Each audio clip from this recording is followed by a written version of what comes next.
सोमवार व्रत कथा विधि। सोमवार का व्रत चैत्र, वैशाख, श्रावण, मार्गशीर्ष, कार्तिक मास में आरंभ किया जाता है। साधारणतः श्रावण मास में सोमवार व्रत आरंभ करना चाहिए। व्रत रखने वाले स्त्री पुरुष को चाहिए कि सोमवार को प्रातःकाल तिल का तेल लगाकर स्नान करे, विधि पूर्वक शिवजी का पूजन करे। मम क्षेमस्थैर्य विजया रोग्यैश्वर्य वृद्धधैर्य सोमव्रत करिष्ये से संकल्प करके शिव पूजन करे। ओम नमो दशभुजाय त्रिनेत्राय पंचवदनाय शूलिने से ध्यान करे अथवा नमः शिवाय से शिवजी का, ओम नमः शिवाय से उमा पार्वती का षोडशोपचार पूजन करे। इन्हीं मंत्रों से शक्त्यनुसार जप और हवन करे। सोमवार के व्रत को 16 सोमवार तक करे, फिर उद्यापन करे। इस व्रत के प्रभाव से सभी प्रकार के सुखों की प्राप्ति होती है। सोमवार का व्रत साधारणतया दिन में तीसरे पहर तक होती है।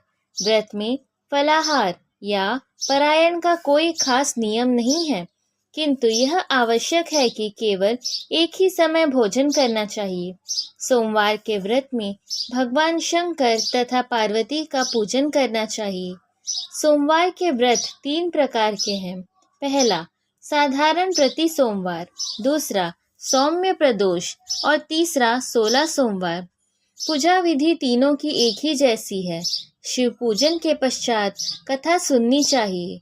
सोमवार, प्रदोष व्रत तथा 16 सोमवार तीनों की कथाएं अलग अलग है, जो आगे लिखी गई है। सौम्य प्रदोष व्रत कथा।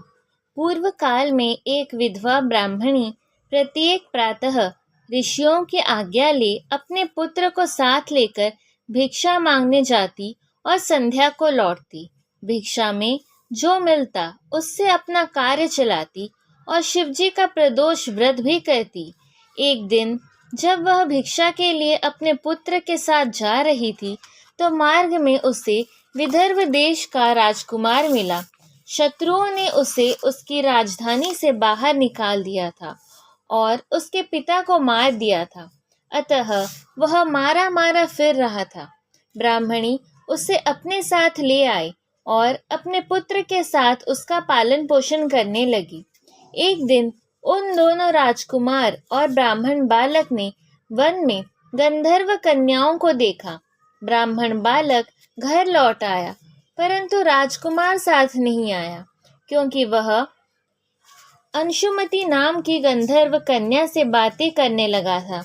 दूसरे दिन वह फिर अपने घर से वहां आया और जहां अंशुमति अपने माता पिता के साथ बैठी थी। कुछ दिन पश्चात अंशुमति के माता पिता ने राजकुमार धर्मगुप्त से कहा कि तुम विदर्भ देश के राजकुमार धर्मगुप्त हो। हम श्री शंकर जी की आज्ञा से अपनी पुत्री अंशुमति का विवाह तुम्हारे साथ कर देते हैं।